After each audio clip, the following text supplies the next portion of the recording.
plupart d'entre nous ont lu et peut-être même appris. Athalie, l'héroïne de cette tragédie de Racine, a une nuit un terrible cauchemar. Elle croit voir sa mère Jézabel qui est morte. C'était pendant l'horreur d'une profonde nuit. Ma mère Jézabel, etc., etc. La muse Melpomène voulait inclure ce texte dans notre programme. Mais la muse Thalie, la muse de la comédie, trouvait le texte très joli, mais la description un peu trop... qui ne lui plaisait pas trop.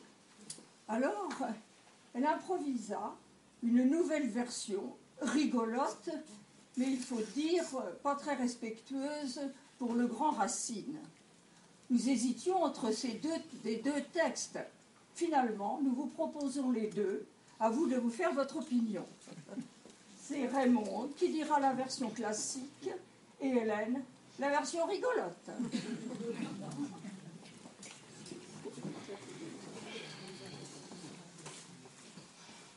C'était pendant l'horreur d'une profonde nuit. Ma mère Jézabel devant moi s'est montrée comme au soir de sa mort pompeusement parée. Ses malheurs n'avaient point abattu sa fierté. Même elle avait encore cet éclat emprunté dont elle eut soin de peindre et d'orner son visage pour réparer des ans l'irréparable outrage. Tremble, m'a-t-elle dit, fille digne de moi. Le cruel Dieu des Juifs l'emporte aussi pour toi. Je te plains de tomber dans ses mains redoutables, ma fille. En disant ces mots épouvantables, une ombre vers mon lit apparut se baisser, et moi je lui tendais les mains pour l'embrasser. Mais je n'ai plus trouvé qu'un horrible mélange d'os et de chair pourrie, et traîné dans la fange, des lambeaux pleins de sang et des membres affreux que des chiens dévorants se disputaient entre eux. C'était pendant le cours d'une divine nuit. Ma mère, Jézabel, devant moi s'est montrée, comme au temps de sa vie, pompeusement parée. Son décès n'avait point altéré sa beauté, mais elle avait cet éclat de santé que les vins et les mets confèrent au visage de ceux qui, sans excès, apprécient leurs usages. Sois cool, m'a-t-elle dit, fille digne de moi. Le seul esprit de Dieu ne peut rien contre toi. Je vais t'en prémunir par un plat délectable, ma fille.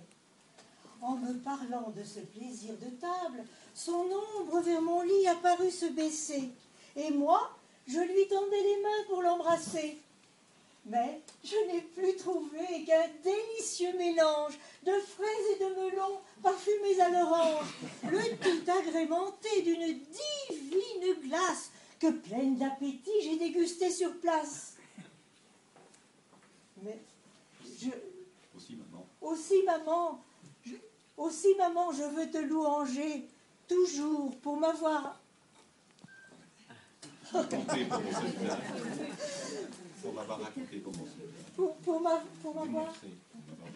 Pour m'avoir démontré, et pour mon seul usage, qu'on peut aimer sa mère au point de la manger, sans se voir reprocher d'être une anthropophage.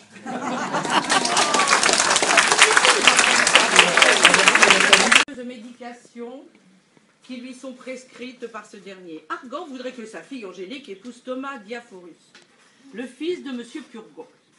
Mais Angélique aime un autre jeune homme, Cléante.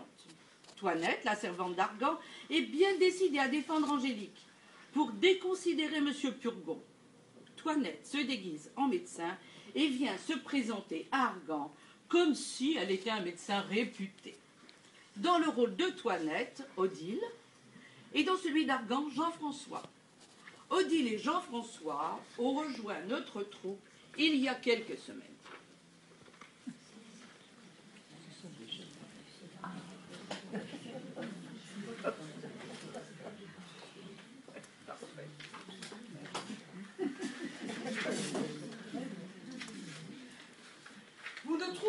pas mauvais, s'il vous plaît, la curiosité que j'ai eue de voir un illustre malade tel que vous êtes et votre réputation qui s'étend partout peut excuser la liberté que j'ai prise.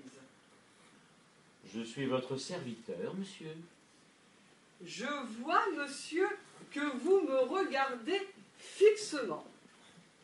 Quel âge croyez-vous bien que j'ai? Je crois que, pensons tout au plus, vous pouvez avoir 26 ou 27 ans. J'en ai 90. 90? Oui, vous voyez un effet de mon art de me conserver ainsi, frais et vigoureux. Par ma foi, voilà un beau jeune vieillard pour 90 ans.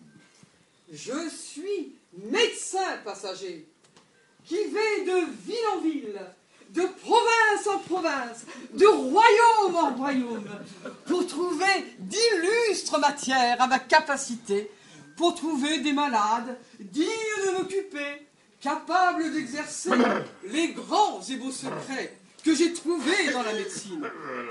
Je dédaigne, vraiment je dédaigne de m'occuper de ces maladies ordinaires, à ces fièvrottes, à ces vapeurs. Je veux des maladies d'importance. Je veux des bonnes fièvres continues, avec des transports au cerveau, de bonnes fièvres pourprées, de bonnes hydropisiformées, de bonnes pleurésies, avec des inflammations de poitrine. C'est là que je me plais. C'est là que je triomphe. Et je voudrais, monsieur, que vous eussiez toutes les maladies que je viens de dire, que vous soyez abandonné de tous les médecins, désespéré, à l'agonie, pour vous montrer l'excellence de mes remèdes et l'envie que j'aurais de vous rendre service. Je vous suis obligé, monsieur, des bontés que vous avez pour moi. Donnez-moi votre pouls.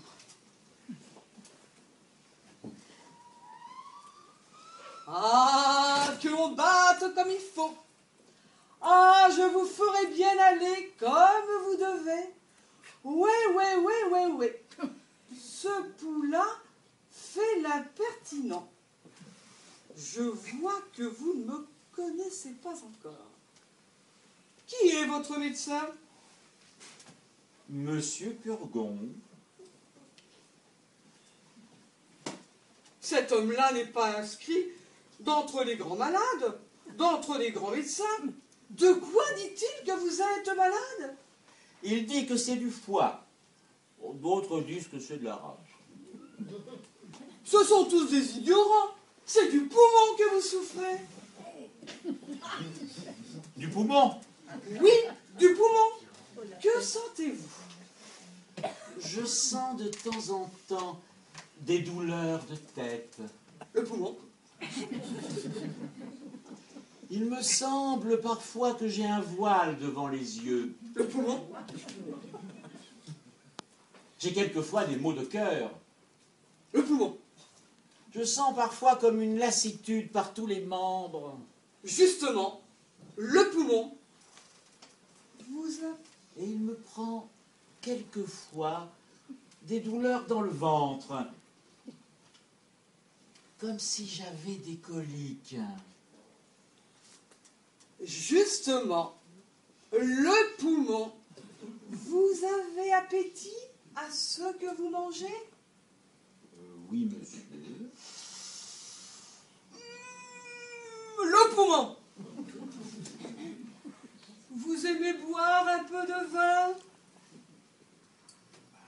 Oui, monsieur. Aïe, le poumon. Il vous prend un petit sommeil pendant le repas et vous êtes bien aise de dormir après. Oui, monsieur. Justement, le poumon. Que vous ordonne votre médecin pour votre nourriture? Il m'ordonne du potage. Ignorant! Du veau. Ignorant! des volailles, Ignorant. des bouillons, Ignorant. des œufs frais, Ignorant. et le soir, quelques petits pruneaux pour lâcher le ventre. Ignorant. Et surtout de boire mon vin fort trempé. Ignorantus, ignoranta, ignorantum. Votre médecin est une bête. Il faut que vous mangiez pour épaissir votre sang qui est trop subtil. Vous devez manger du bon gros bœuf, du bon gros porc, du bon fromage de Hollande, du gruau et du riz, et des marrons et des oublis. Votre médecin est une bête. Je vais vous en envoyer un de ma main, et je viendrai vous voir de temps en temps, tandis que je serai dans cette ville. Je serai votre obligé, monsieur.